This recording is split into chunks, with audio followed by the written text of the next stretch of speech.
Welcome to Raw Talk Pieces. No, Deuces. No, wait. 2 links down below in the description box as always. The first one's going to be the official video recap from WWE. The other one's going to be the text results that I refer from. As you can see, November the 11th. Remembrance Day. The problem is, as soon as you scroll down, this happens very often. It's actually the November 4th results. So it's a good thing that I took notes, otherwise I'd have nothing to go off of. Gunther had an in-ring promo.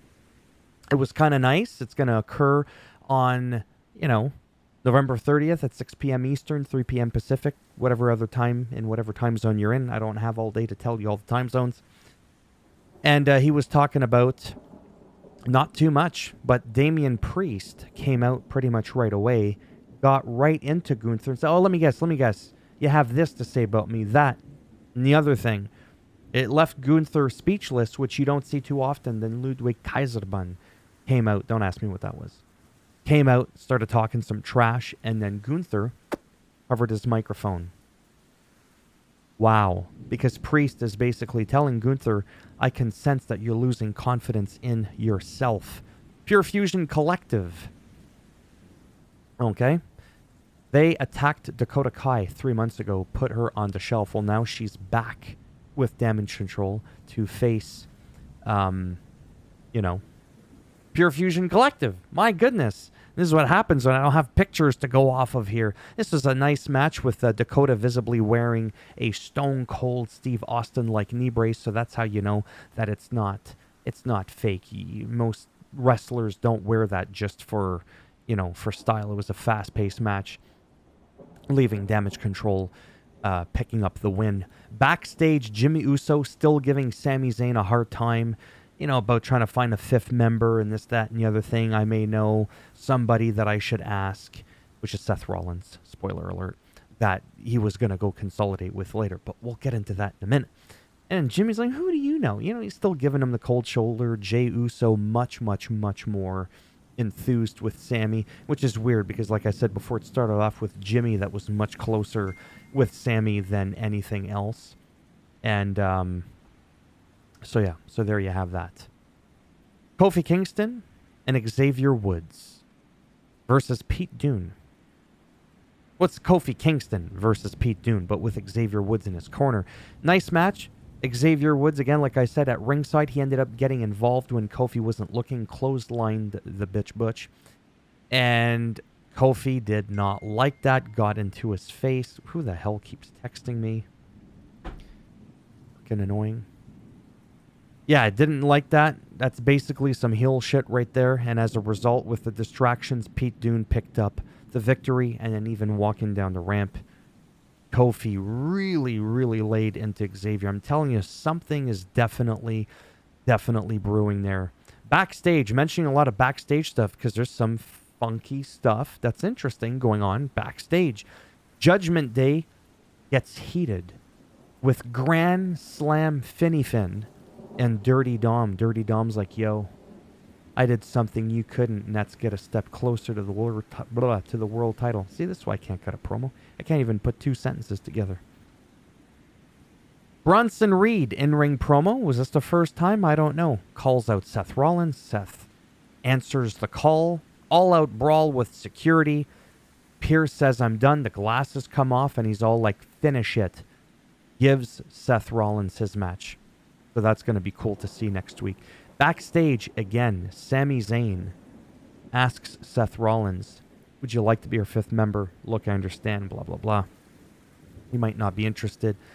The whole history you two have together. Sami does a great job of having a sales pitch, but Seth Rollins is having absolutely none of it. Ludwig Kaiser versus Damian Priest, intense match with Kaiser going down south of heaven. Priest picks up the win. Gunther comes out to stare into Damian's eyes, but for a moment before just walking off. Again, didn't get involved. Really appreciate that faction.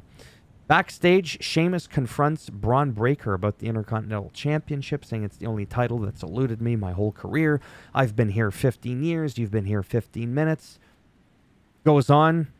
And then Breaker's like, yeah, so I wasn't listening, but if you want a title shot, great. Because I'd love nothing more than beating your ass. And it's really cool because as a heel, if he's a heel, even though he's a fan favorite, I like the whole non-coward approach, like the you don't deserve this and all this kind of crap.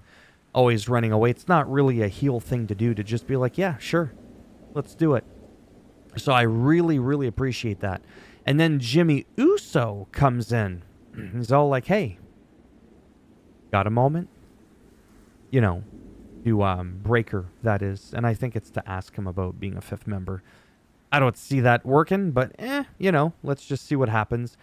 Backstage again. A lot of backstage stuff. Final Testament drill Miz about the YX6. Where are they? Remember what I told you? You're going to break your legs, blah, blah, blah. Bring them out the ring.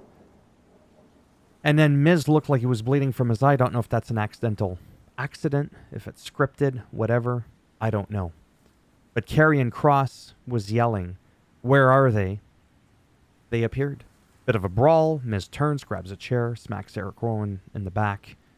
Brawl ensues. It looks like they were in on it the whole time. Remember that they're avenging Paul Ellering getting knocked out by Uncle Howdy. I smell war games here is what I said. Get it? With Nikki Cross and, you know, Scarlett and right? It would be a 4-on-4 there. Maybe. Anyhow, not too good at math. Parking lot, Bloodline 2.0. So Solo and the Wolverine and everybody else confront Seth Rollins and ask them to join in beating up Roman, saying, hey, you don't like Roman, why don't we call them? And Seth is like, look, I'm never going to team with Roman, but I also don't want to team up with a wannabe Roman. Oh, snap. But there was no attacks, nothing. Solo held them back. And, yeah. And then the Women's Tag Championship, which is funny because this was the scene of this week. Well, that one was, yes, this picture is actually current. That's the only picture that's right. All of this is from November 4th. They essentially just didn't update this page. This was a good match. Bianca and Jade versus Liv Morgan and Raquel. It was for the Women's Tag Team Championship. They failed. They retained the belts. There was some goosiness from Tiffy and Nia and then Naomi. And somebody else came out, Io Sky. Wow. She's a savage. That's all I got to say. Io Sky is just literally that. Like, unbelievable. And, again, I smell war games because it'd be a perfect 4-on-4, right? Would it be 4 on? I don't know.